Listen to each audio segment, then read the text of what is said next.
បាទសួស្តីបងប្អូនទាំងអស់គ្នាដែលតាមដានវីដេអូរបស់ admin ណាបាទជាបន្តបាទថ្ងៃនេះដែរ admin សូមបរៀនពីរបៀបបង្កើត Facebook page បាទជាដំបូងយើងចូលទៅកាន់ Facebook មកនេះព្រោះយើងមាន Facebook ទេយើងចូល Play Store download Facebook មកបន្ទាប់មកទៀតយើងបង្កើត account វីដេអូមុននោះ admin បានបរៀនអំពីរបៀបនៃការបង្កើត account Facebook អីពេលនេះ admin មកបរៀនពីរបៀបនៃការបង្កើត page Facebook ម្ដងជាដំបូងយើងចូលនេះ setting ហ្នឹងមក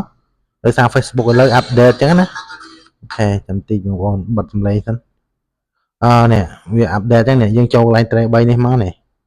ទៅមកទៀតយើងរើសវាមកក្រោមមកនេះរើសយក page នេះ page ហ្នឹងណាបងប្អូនរើសពាក្យ page ហ្នឹងយើងចុចចូល page មកនេះដល់ពេលដែលយើងចូល page ហ្នឹងហើយវាលោតពាក្យថា create ចឹងយើងចុចពាក្យ create មកអូខេវា create new page អានេះយើងកុំប៉ះពាល់យើងដាក់តែចុចកន្លែង create new page ចឹងយើងចុចបន្ទាប់មកអូខេបន្ទាប់មកយើងដាក់ឈ្មោះ page របស់យើង page យើងឈ្មោះអីគេ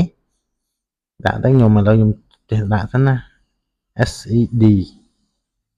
VDA អូខេហើយយើងចុចបន្ទាប់មកអូខេចុចបន្ទាប់ទៀតមកនេះទៅមកទាំងឡាយនេះយើងរើសតែ page យើងធ្វើអំពីគេធ្វើពី AI យើងដាក់ AI ធ្វើពីអីដាក់អី search កន្លែងហ្នឹងណាតែចំពោះ admin បង្ហាញនេះគឺបង្ហាញទ្រុសទេបងប្អូនមើលទៅឃើញដឹងហ្មងនេះឥឡូវខ្ញុំធ្វើពី my music ណាអូខេហើយនេះពី produce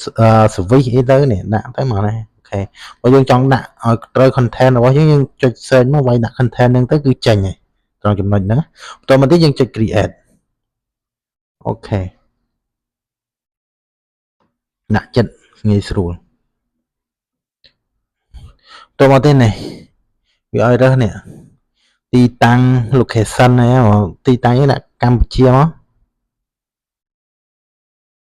Cambodia មកអូខេទីតាំង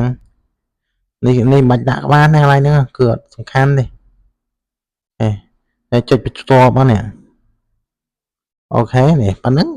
ចិត្តរួចរាល់ហើយ Facebook យើងប៉ុណ្ណឹងចិត្តរួចរាល់បងប្អូនទៅមកទៀតយើងដាក់រូបភាពមកនេះចុចកន្លែងហ្នឹងចង់ដាក់រូបភាពអីក៏បានដែរយើងទៅយករូបភាពចេះដាក់សិនមកអូខេចាំមើល admin ដាក់រូបភាពអីក៏បានដែរលើ admin ដាក់រូបភាពនេះសិនណាអូឧទាហរណ៍ដាក់លើរូបអញ្ចឹងណាចេញមកអូខេឃើញអត់ឃើញវាលោតឲ្យអត់នេះចាំតិចដោយសារ internet slow ងាយស្រួលណាបងប្អូនហើយបង្កើត page ឆ្នាំ2026នេះបាទទៅមកទៀតយើងចុច next មក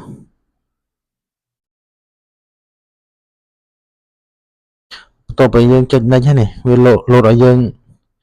add នេះអូខេ add មក invite អាហ្នឹងមានថា invite ណា invite គេស្គាល់ page យើងអញ្ចឹងនេះ page យើងកើតបានណាបងប្អូនគឺកើតបាន 100% ហ៎ងាយស្រួលណាបងនេះដល់ត្រង់ចំណុចនេះយើងចុច script វាមកចុចម្លងមកចុចម្លងមកហើយចុចវា down មករួចរាល់បងប្អូននេះ page ដែលយើងទៅបង្កើតមិញណាអញ្ចឹងគឺអាចរកលុយបាននេះវាចេញមកអញ្ចឹងណានេះកន្លែង monetize ណាយើងជាយាមផុសវីដេអូមកគឺវាលោតឲ្យយើងអា monetize ហ្នឹងនេះកន្លែងវាមាន4ជម្រើសឲ្យយើងណាបងប្អូនអញ្ចឹងវីដេអូហ្នឹងមានតែប៉ុណ្្នឹងទេ admin